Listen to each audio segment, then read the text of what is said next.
Ayo podo sholat. Bismillahirrahmanirrahim.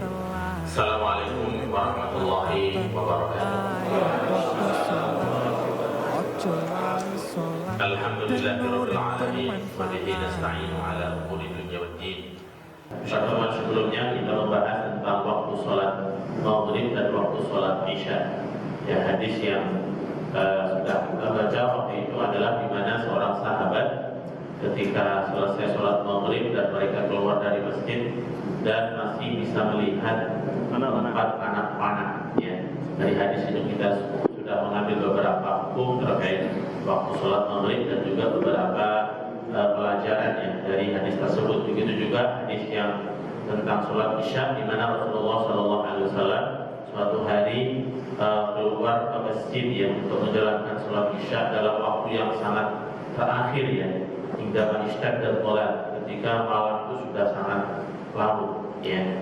Bahkan sebagian ulama menjelaskan itu adalah separuh malam, ada yang mengatakan sepertiga malam terakhir. Kemudian Rasulullah mengatakan kepada para sahabatnya bahwasanya inilah waktu yang utama untuk sholat isya, laula asyqa ala ummati, jika aku tidak memberatkan umatku. Namun peristiwa itu terjadi satu kali dan dalam kesehariannya ataupun umumnya Rasulullah menjalankan sholat isya pada awal waktu. Ya, artinya hadis itu memberikan keterangan, penjelasan tentang akbalnya waktu sholat isya. Namun di saat yang sama Rasulullah SAW memperhatikan kondisi umatnya, mana yang lebih maslahat di dalam menjalankan ibadah sholat isya. Ya. Baik hadirin sekalian, pada pertemuan ini kita akan membahas hadis masih terkait tentang waktu sholat, hadis yang ke-133 sampai 135. Saya bacakan hadisnya terlebih dahulu. Yang pertama, An Abi Hurairah radhiyallahu anhu qala, dari Abu Hurairah radhiyallahu anhu berkata, qala Rasulullah sallallahu alaihi wasallam, adalah Rasulullah sallallahu alaihi wasallam bersabda, idza ishtaddal har, jika panas itu telah menguat, maksudnya kondisi sangat panas, fa'abridu bis salat, maka tunggulah waktu dingin untuk menunaikan sholat. Ini kira-kira maksudnya sholat apa? Sholat zuhur ya. Wa inna syiddatal har, karena sesungguhnya panas yang sangat ya, kuatnya panas ya, ataupun panas yang sangat itu adalah min fayhi jahannam, bagian dari hembusan neraka jahanam. Muttafaqun alaih. Hadis ini diriwayatkan oleh Imam Bukhari dan Muslim. Nanti maksudnya seperti apa? Apakah yang dimaksud dengan hembusan neraka jahanam ini benar-benar maksudnya hembusan neraka jahanam, ataukah itu bahasa kiasan ya? Kemudian hadis yang kedua dari Rafi bin Khadij. Di Rafi bin Khadij juga perawi hadis yang pertemuan sebelumnya, yang terkenal seorang anak remaja yang masih belum masuk usia dewasa, yang beberapa kali atau dalam satu kesempatan ingin ikut bersama Rasulullah untuk ikut perang, namun ditolak oleh Rasulullah ya. Namun kemudian Rafi bin Khadij ini menunjukkan kepiawaiannya, yaitu ahli memanah, maka Rasulullah membolehkan ya. Dan juga termasuk Rafi bin Khadij ini mampu mengalahkan sahabatnya yang lebih besar dalam berduel ataupun gulat, dan akhirnya Rasulullah membolehkan. Dan juga hadis yang sebelumnya kita baca bagaimana Rasulullah pun dalam berdakwah menggunakan segala sarana yang beliau miliki untuk berdakwah di jalan Allah Subhanahu wa taala.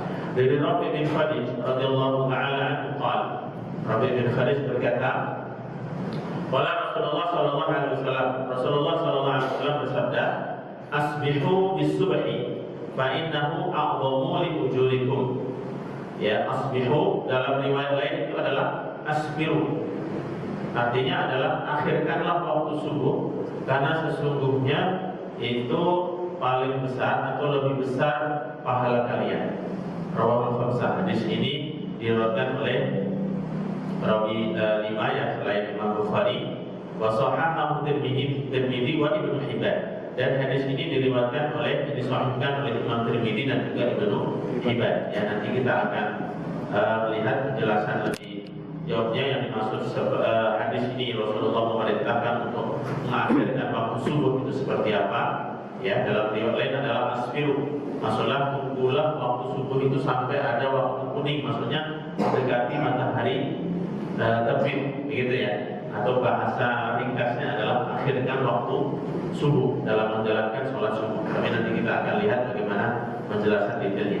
Hadis yang terakhir dari Abu Hurairah radhiyallahu anhu, anna Nabi sallallahu alaihi wasallam qala, sesungguhnya Nabi sallallahu alaihi wasallam bersabda, man adraka minas subhi rak'atan, barang siapa yang mendapati dari sholat subuh itu satu rakaat, qabla an tatlu'a asy-syamsu, sebelum matahari terbit, faqad adraka subha, maka dia telah dianggap mendapati waktu sholat subuh.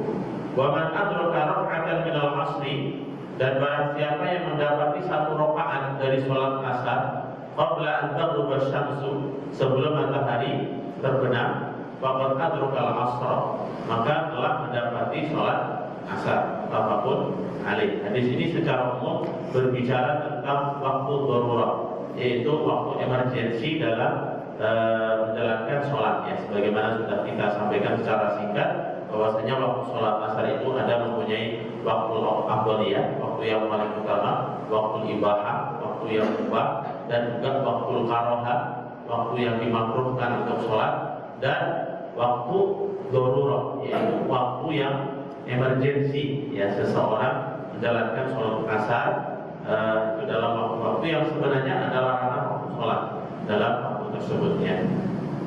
Baik, yang pertama hadirin sekalian, tentang syarah atau penjelasan hadis yang pertama, ketika musim panas atau panas itu sangat panas, maka tunggulah sampai dingin untuk melakukan sholat, karena sesungguhnya panasnya, ya, suatu cuaca ini bagian dari hembusan neraka jahanam. Hadal hadis afadha haizan kabira fi kutubi syuruhil hadis. Hadis ini mempunyai ataupun menjadi perhatian para ulama hadis, ya, mempunyai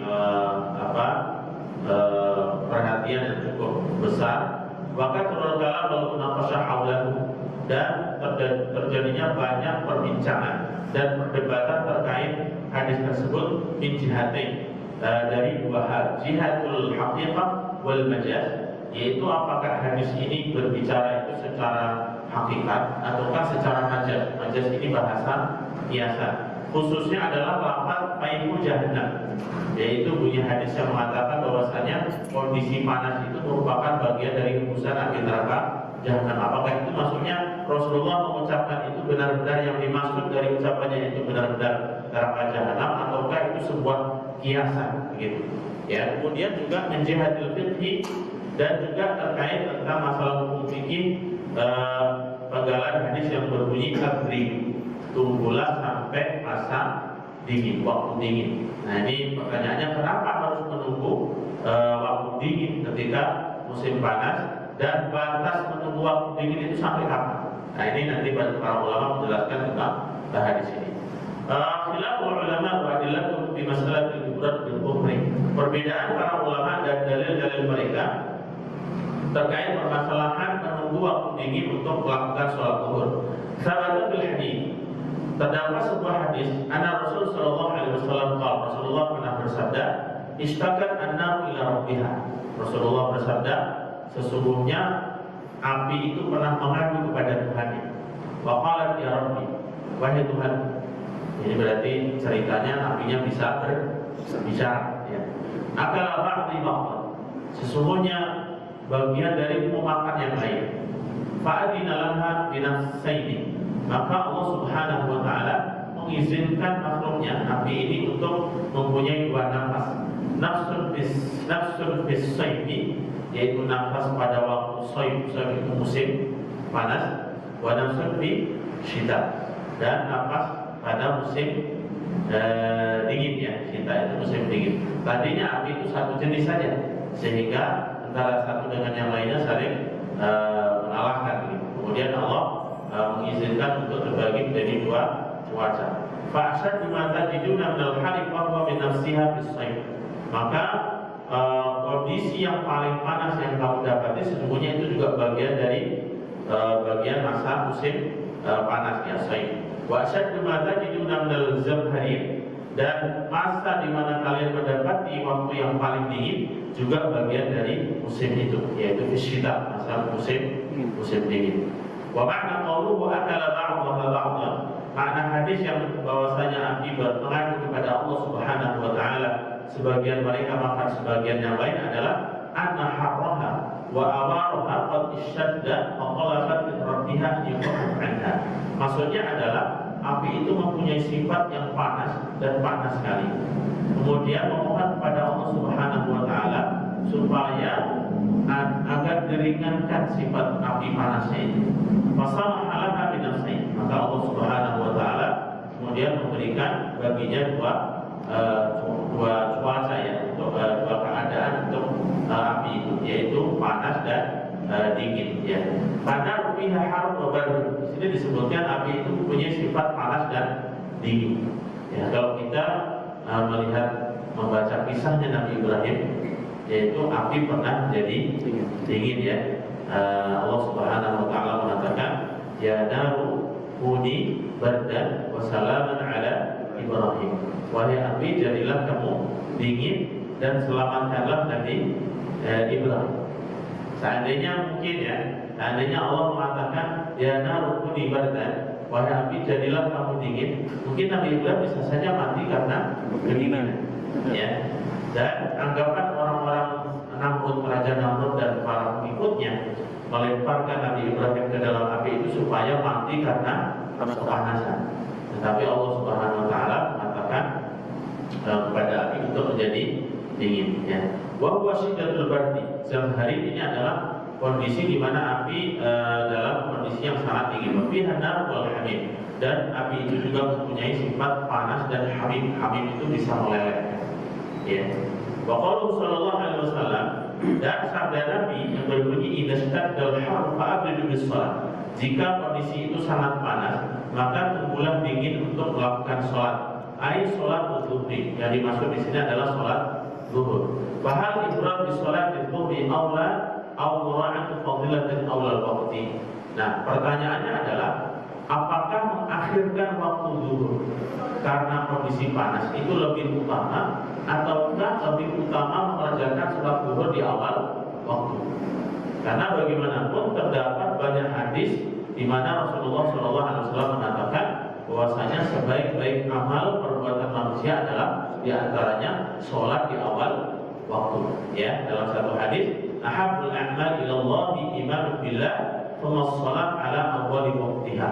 Sesungguhnya amal perbuatan yang paling dicintai oleh Allah adalah iman kepada Allah dan sholat di awal waktu. Dan juga dalam hadis lain, awalul waqti ridwanullah. Sholat di awal waktu itu merupakan keridhaan Allah Subhanahu wa taala. Di dalamnya ada ridha Allah. Wa awsatuhu rahmatullah. Dan di pertengahan waktu sholat, maksudnya mengerjakan sholat di pertengahan waktu, itu merupakan rahmat Allah. Wa akhiru abdullah. Dan mengerjakan sholat di akhir waktu merupakan di dalamnya ada ampunan Allah Subhanahu wa taala. Meskipun hadis ini sebagian ulama banyak memberikan catatannya, fihi maqal, ada beberapa catatan. Tapi intinya bahwasanya hadis-hadis yang berbicara amal perbuatan yang paling utama di sisi Allah itu adalah sholat di awal waktu. Oleh karena itu, manakah yang lebih utama, mengakhirkan waktu sholat zuhur di kala saat panas, ataukah mempertahankan hadis yang mengatakan kita diperintahkan untuk sholat di awal waktu? Jumhur, maka mayoritas ulama berpandangan ala anal afdal an takuna jami'as salawat fi awalil waqti ila dhuhra. Maka para ulama memberikan penjelasan semua jenis sholat itu paling utama dilakukan di awal waktu kecuali zuhur fi syiddatil hari bayar berlebihan, ketika di saat musim panas. Jadi konteksnya mungkin ketika berbicara di sana ya, di jazirah Arab. Kalau di sini mungkin panasnya ya panas biasa ya. Wa ila al-isya atau akhir ila thuluthil lail. Bahkan sholat isya ya, jika mau dimasukkan sholat isya yang dilakukan sampai sepertiga malam terakhir itu menjadi amalan yang paling utama sebagaimana hadis yang kita kaji pada pertemuan sebelumnya ya. Akan tetapi ada penjelasan yang lebih lanjut mengenai makna hadis itu. Fahalani fardhatanil afdal fihima al-takhir. Kedua sholat ini, maksudnya zuhur dan isya, itu lebih utama dilakukan dengan cara mentakhir sesuai dengan kondisinya tadi. Kalau zuhur diakhirkan kalau dalam keadaan cuaca panas ya. Kama qala Imam Ahmad rahimahullah, qul shalat ala awwal waqtiha afdal ila dhuhra fil hari wa ila al-isya ila thuluthil lail. Sebagaimana Imam Ahmad pernah mengumumkan pendapatnya, sesungguhnya setiap sholat itu paling utama dilakukan di awal waktu, kecuali zuhur diakhirkan pada masa musim panas dan sholat isya diakhirkan sampai sepertiga malam terakhir. Ayat liman yasyuqqa alaihi dzalik, bagi seseorang yang tidak berat menjalankan hal itu, sebagaimana sabda Nabi, laula an asyqa ala ummati, jika hal ini tidak memberatkan bagi umat. Wa min al-ulama man yurajji'u adh-dhuhra tusalli fi awal waqtiha. Namun juga sebagian ulama ya berpendapat bahwasanya sholat zuhur tetap lebih afdal dilakukan di awal waktu. Walakin yu'aridu hadal hadis. Namun pendapat ini dianggap bertentangan dengan hadis ini. Imam Syafi'i memberikan penjelasan yunzar li halil musalli. Afdal dan tidak afdal ini khususnya untuk sholat zuhur dilihat dari kondisi orang yang akan sholat zuhur. Fa idza kanu yamshuna fi dhillin, jika meskipun musim panas ya, di sana di tempat itu orang-orang yang menuju masjid ini bisa berjalan dengan ada tempat berteduh, misalnya ada pepohonan dan seterusnya. Wa ya'tuna ilal masjid bila masyaqqatin 'alaihi, dan kemudian mereka bisa hadir ke masjid tanpa ada kepayahan dan kesusahan. Fa innahum yusalluna dhuhra fi awwali waqtiha, maka yang lebih utama adalah menjalankan sholat zuhur di awal waktu. Wa ikan, namun jika mereka yang sunnah bisyams, mereka benar-benar berjalan menuju masjid itu di bawah terik matahari, wa fi syiddatil har, dan di kondisi yang sangat panas, fa innal afdal an yuakhiruha, maka yang lebih utama adalah di akhir. Jadi sifatnya kondisional, mana utama dan mana yang tidak utama. Ini menggabungkan antara hadis yang secara umum bahwasanya sholat itu lebih utama dilakukan di awal waktu. Wa minhum man yaqul, dan ada sebagian ulama lain yang menjelaskan yakhtaliful hukmu idza kanu ya'tuna min makanin ba'id ilal masjid aw ya'tuna min qurbil masjid. Yang lebih utama apakah di awal waktu atau diakhirkan sholat itu berbeda kondisi, berbeda hukum, kata mereka. Bagi orang-orang yang tinggalnya jauh dari masjid atau antara orang-orang yang tinggalnya dekat dari masjid. Fayura'i 'alal musallin binisbah syiddatil har. Oleh karena itu mengakhirkan waktu zuhur ini ya karena kondisi yang panas disesuaikan dengan kondisi jamaah yang akan melaksanakan sholat zuhur. Fal-qailuna bi anna adh-dhuhra tu'akhkhar nadharu ila hadzal hadis. Mereka yang berpandangan bahwasanya mengakhirkan waktu zuhur di masa musim panas itu lebih utama karena berpegang pada hadis ini. Wa hunaka haditsun akhar rawahu Malik bin Muwatta. Namun di sana ada hadis lain yang sebagaimana diriwayatkan oleh Imam Malik dalam kitab Muwatta.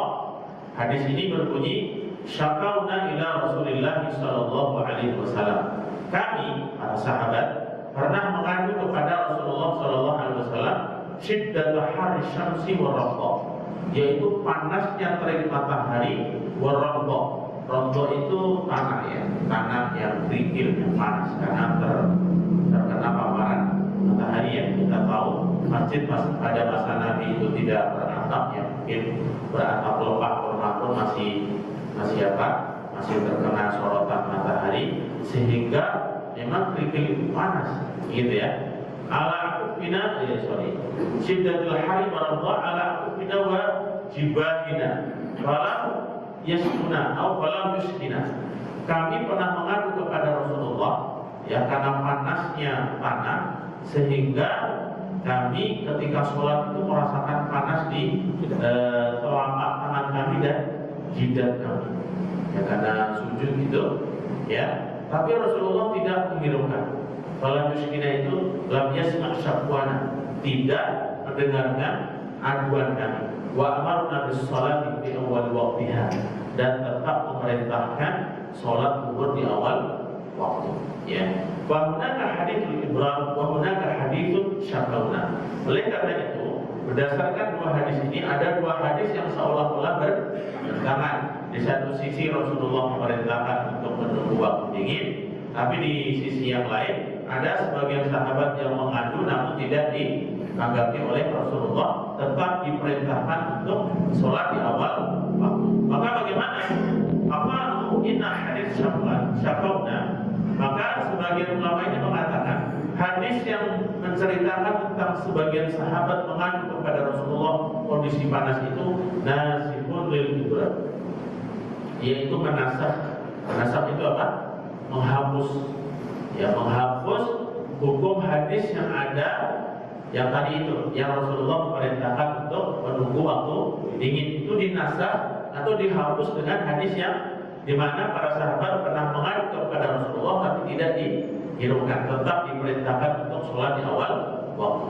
Wa haditsun idza stadda al-harb abdu Rasulullah SAW bisa harim. Dan begitu juga hadis yang mengatakan bahwasanya Rasulullah itu memerintahkan para sahabat agar menunggu waktu dingin ketika sholat zuhur.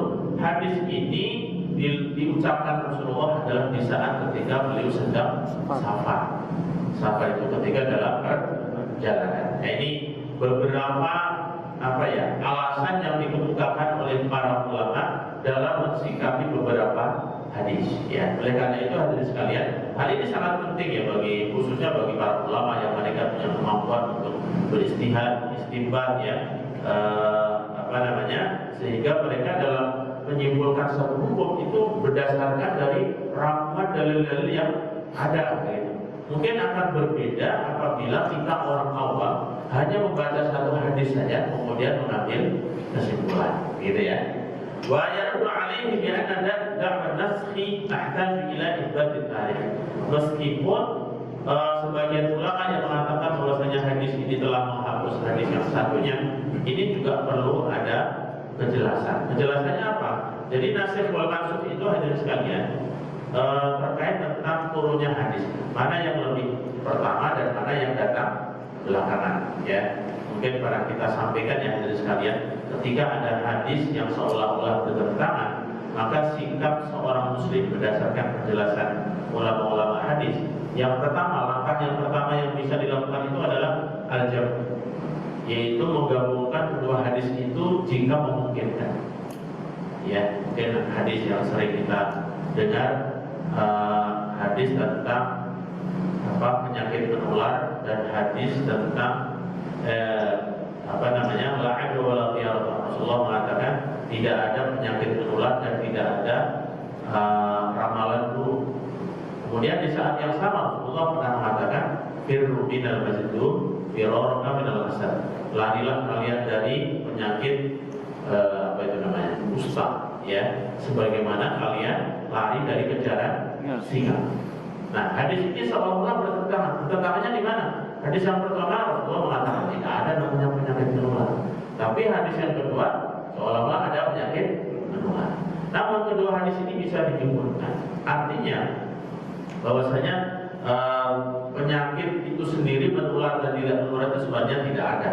Artinya menularnya penyakit itu adalah semuanya atas kehendak Allah Subhanahu wa Ta'ala. Namun di saat yang sama, manusia sebagai bentuk ikhtiarnya, dia harus berusaha menghindari dari hal-hal yang bisa memungkinkan terjadinya sesuatu. Jadi menggabungkan.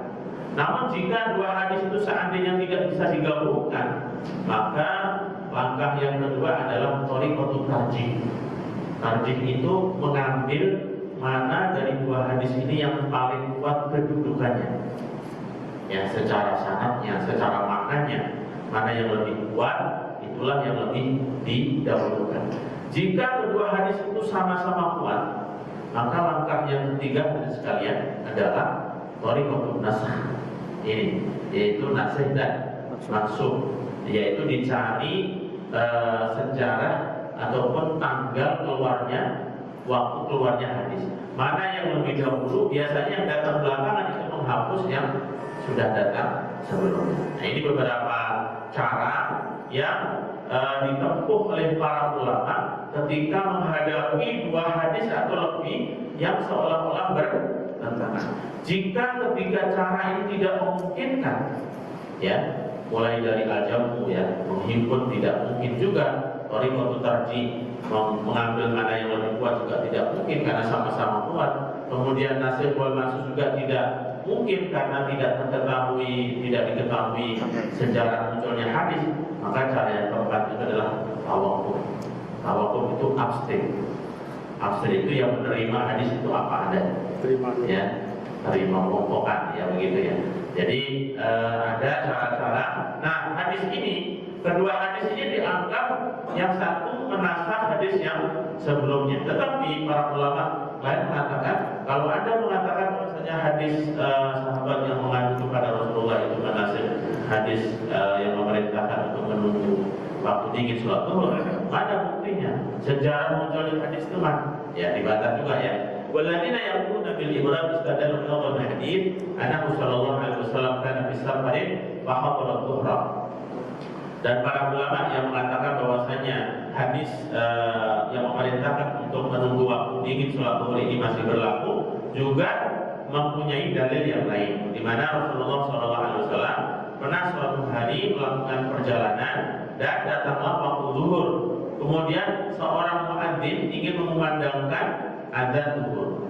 Maka Rasulullah SAW mengatakan abrid, artinya la tu'adzin al-an, janganlah kamu mengadzani saat ini, tunggulah sampai masa dingin. Ya, warajah al-jumhur al-ibrad bil tuhri idza kana yashqa 'ala an-nas al-fudur ila al-masjid waqtal hari. Oleh karena itu mayoritas ulama mengambil pendapat bahwasanya sholat zuhur itu lebih utama diakhirkan jika memang kondisi jamaah yang akan hadir untuk sholat zuhur itu dalam kondisi kesusahan atau kepayahan, jika mereka harus hadir di saat itu ya. Sekali lagi tentu hadirin sekalian, hadis seperti ini juga perlu kita kontekstualkan ya, dalam arti kalau kita di Indonesia kan tidak ada musim panas ya, adanya musim kemarau dan musim hujan ya. Kalau di Arab sana itu ada musim panas dan musim dingin ya. Kalau di Sudan itu ada musim panas dan panas sekali ya, di Sudan ya. Sehingga hadis ini memang berlaku begitu. Kalau di Indonesia barangkali bukan kita menganggap hadis ini tidak ada, akan tetapi kesesuaian untuk kita di sini ya mungkin tidak berlaku ya. Apalagi mungkin setelah masuk masjid ya, masjidnya sudah ber-AC dan semuanya ya. Tentu ini perlu kita kontekstualkan. Baik hadirin sekalian yang dirahmati Allah Subhanahu wa taala. Kemudian apa hikmah? Hikmah kenapa Rasulullah SAW memerintahkan supaya sholat zuhur itu diakhirkan ketika musim panasnya. Memang benar-benar ya, saya pernah tinggal di Arab Saudi itu kurang lebih 4 tahun ya. Musim panas luar biasa. Kita jalan waktu asar nih, bukan zuhur. Angin musim panas itu luar biasa ya.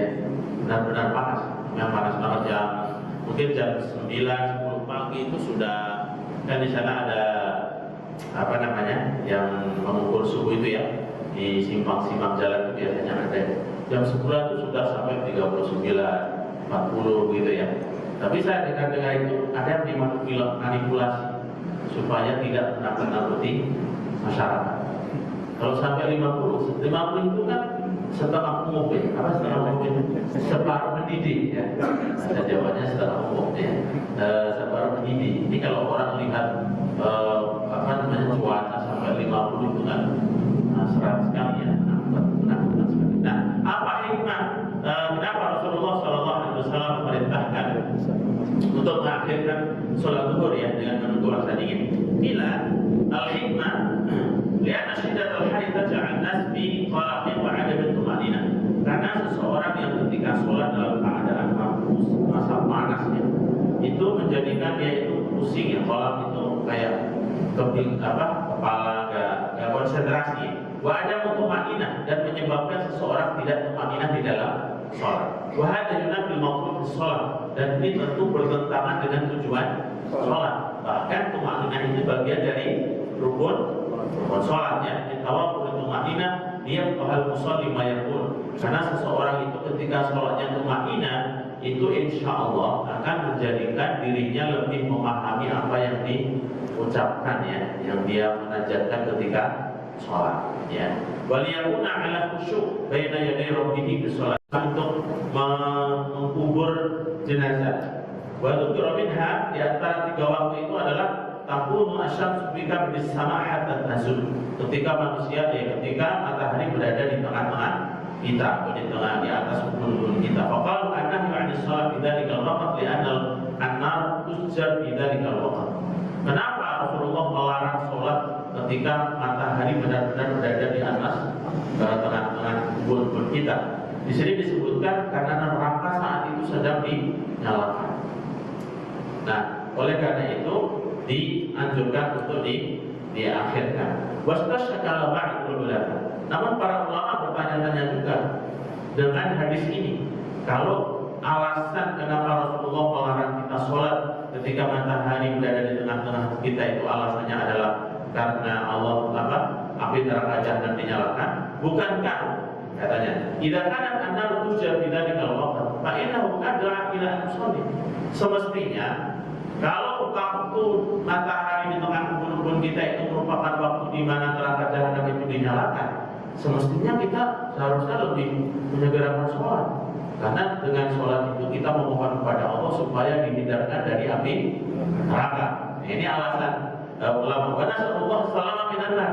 Sehingga kita bisa memohon kepada Allah supaya diberikan keselamatan dari api neraka. Wa ajaba ba'd ulama. Tapi kemudian mereka para ulama yang lain menjawab, inna qawlan nar tusjar fi dzalikal waqti isy'ar bima yakun minal maula subhanahu min ghadab.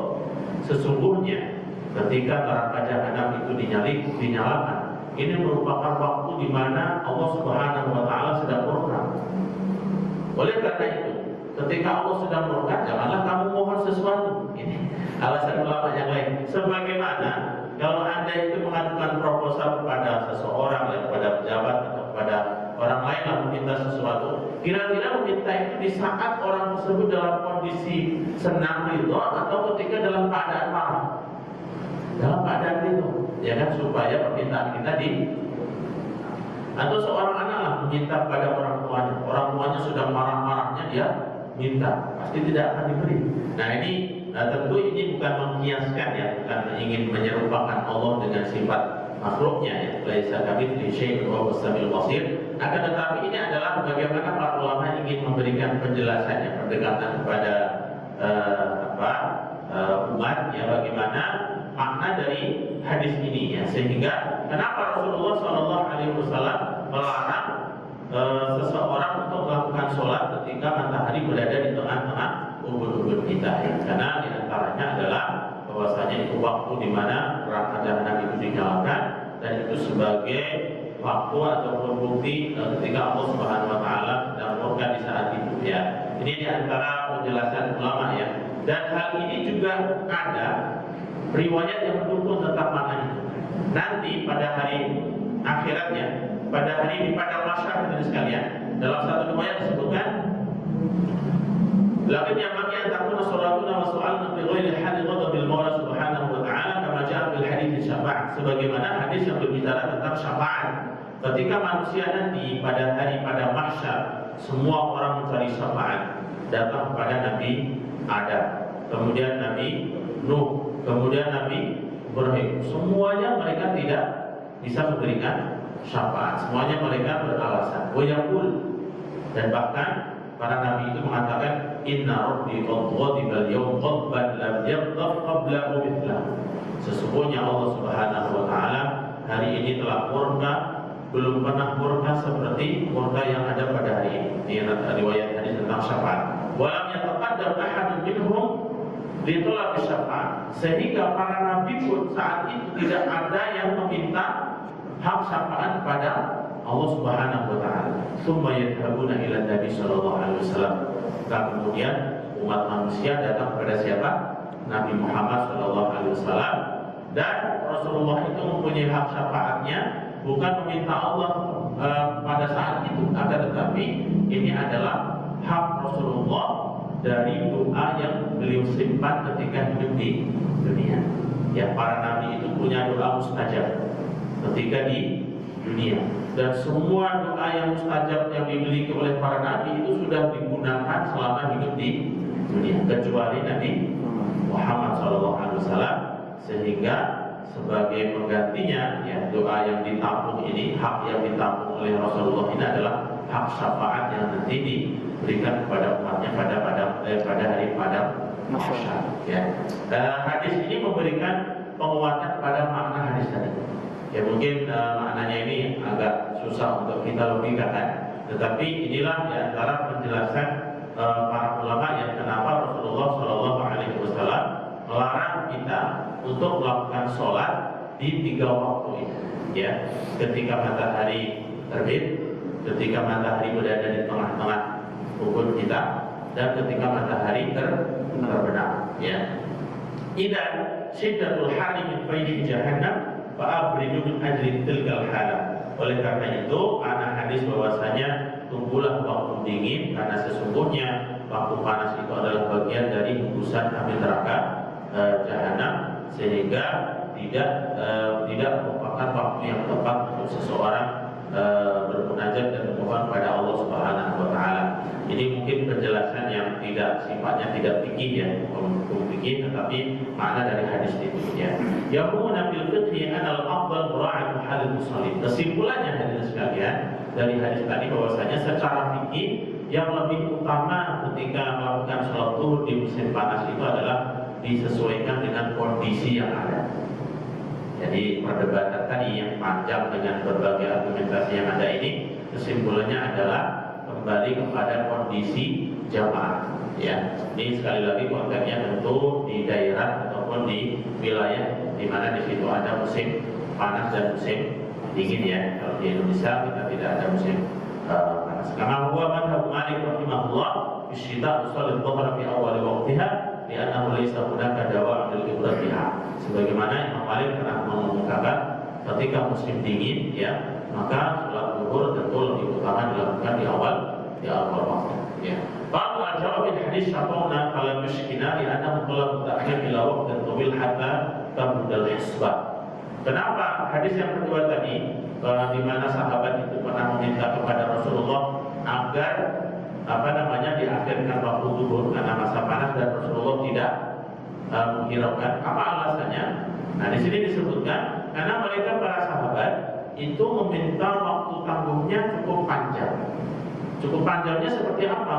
Yaitu sampai al-hisbah itu tabur. Hisbah itu kerikil. Kerikil itu kalau musim panas bisa dingin. Ya, waktu zuhur itu kan bisa dinginnya mendekati waktu asar, itu baru bisa dingin. Bahkan dalam satu riwayat, para sahabat itu ketika sholat, ya, mereka menggunakan sorban mereka untuk sebagai alas untuk sujud. Padahal dari sekalian, ya, dalam mazhab Syafi'i termasuk di dalamnya, kita tidak boleh menggunakan pakaian yang kita gunakan sebagai tempat untuk alas sujud. Ini para sahabat bahkan menggunakan bagian dari lengan bajunya itu dia gunakan untuk sujud karena saking panasnya. Bahkan di sini disebutkan satu hadis, sebagian sahabat itu ketika sholat, ya, ketika masa berdiri sholat, mengambil satu genggam kerikil, digenggam selama berdiri sholat. Kemudian ketika sujud, kerikil yang digenggamnya itu kan sudah menjadi agak dingin, dijadikan alas sebagai tempat untuk sujud. Sampai sedemikian, ya. Nah, kemudian Rasulullah SAW tidak memberikan izin atau tidak menghiraukan permintaan mereka ini karena terlalu makan waktu panjang. Ya. Oleh karena itu,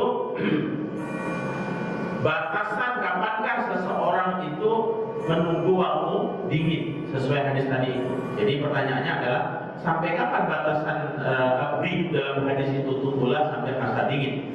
Imam Al-Baihaqi menyebutkan riwayat dari Umar bin Abdul Aziz, ya, bahkan Amirun al-Madinah ketika belum menjadi seorang amir, ya, gubernur kota Madinah pada masa pemerintahan Bani Umayyah, kana yusallu dhuhra fi syiddatil hari as-sa'ah thaminah anit tawqit al-ghurubi, di mana Amirul Mukminin Umar bin Abdul Aziz melakukan sholat zuhur ketika musim panas itu adalah di wasatil waqtil ladzi baina awwali waqtil dhuhri wa awwali waqtil 'ashr, yaitu mengambil waktu tengah antara awal sholat zuhur dan awal sholat asar. Jika sholat zuhur itu dimulai dari jam 12 dan sholat asar itu misalnya jam 3, maka dilakukan pada jam 2 atau jam setengah 2, ya pas pertengahan. Ini diantara penjelasan ulama kapankah berapakah batas waktu menunggu masa dingin. Jadi tidak harus sampai mendekati masa waktu asar ya. Ini salah satu riwayat. Ba'dun nas yaj'alu dzalika haddal murad. Oleh karena itu, riwayat ini apa yang dilakukan oleh Umar bin Abdul Aziz ini menjadi patokan bagi para ulama menjelaskan tentang batas waktu menunggu masa menunggu waktu dingin ketika akan sholat zuhur pada musim panas. Jadi sekalian yang dalam hati Allah Subhanahu wa taala, makna hadis yang terakhir tentang fayhu jahannam, ya, bahwasanya musim panas itu atau hawa panas itu adalah bagian dari neraka jahanam. Apakah ini makna sesungguhnya atau makna kiasan? Mayoritas ulama hadirin sekalian, ini adalah makna sesungguhnya, ya, meskipun sebagai ulama yang lain ini makna kiasan. Karena panasnya neraka jahanam itu dibandingkan dengan api dunia tidak ada apa-apanya. Dalam riwayat yang lain itu panasnya neraka jahanam itu adalah sebakuna derajat, 70 kali lipat dibandingkan api neraka jahanam. Ya, sehingga makna yang disebutkan oleh ucapan yang disebutkan oleh Rasulullah ini hanya sekedar sebagai sebuah kiasan, ya, bukan makna hakiki. Ya. Namun dalam istilah Arab, ya, dalam istilah Arab itu seseorang mengkiaskan membandingkan sesuatu dengan sesuatu yang jauh lebih tinggi tidak masalah. Contohnya ya, ketika ada orang pemarah, itu dalam bahasa Arab disebut hadzal rajul nar. Orang ini seperti api karena mudah marah. Ya, kan tidak mungkin seseorang itu panasnya sering marah itu seperti beneran sifat api, tetapi perbandingan itu ada dalam bahasa Arab. Oleh karena itu Rasulullah membandingkan panasnya musim panas dengan api neraka jahanam itu boleh jadi perbandingan yang sebenarnya. Dalam buku Daqaiqul Akhbar, hadirin sekalian, saya pernah mengkaji dulu di pesantren ya. Buku Daqaiqul Akhbar itu berbicara tentang sifat neraka. Seandainya penduduk neraka itu dientaskan dari neraka jahanam, kemudian diletakkan di api dunia yang paling panas, itu bisa tidur nyenyak.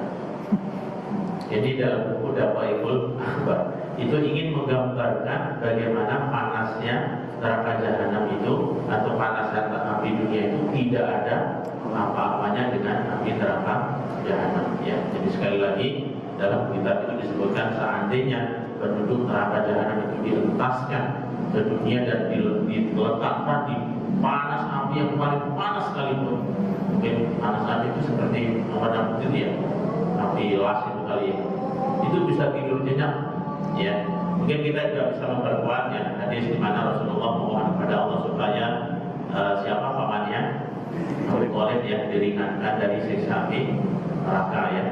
Dan kemudian Allah menghapuskan, ya, dengan apa dari sekalian, hanya kakinya yang diletakkan di api neraka jahanam. Namun dengan bara api yang diletakkan di telapak kaki itu sudah membuat tubuhnya meleleh. Ya. Jadi sekalian yang dirahmati Allah Subhanahu Wa Taala, itulah hadis yang utama ya. Waktunya tidak cukup kita bahas. Semoga bermanfaat bagi kita semuanya dan kita bisa memahami hadis yang ada ini dengan secara baik ya, secara syamil, secara sempurna dan secara lengkap, karena ada kaitannya dengan hadis-hadis yang lain, sehingga bagaimana kita memahami antara satu hadis dengan hadis yang lain dan menyimpulkan kesimpulan hukum yang sesuai. Demikian yang bisa kita kaji pada malam hari ini. Semoga bermanfaat untuk kita semuanya. Kita akhiri dengan hamdalah dan doa kafaratul majlis. Alhamdulillahirabbil alamin. Subhanallah wa bihamdihi. Asyhadu an la ilaha illa anta astaghfiruka wa atubu ilaik. Assalamualaikum warahmatullahi wabarakatuh. Ambil wudu, ayo tunaikan sholat, bersujud sambil kita berdoa. Insya Allah hidup damai dan sentosa. Jika pikiran kita sedang bingung,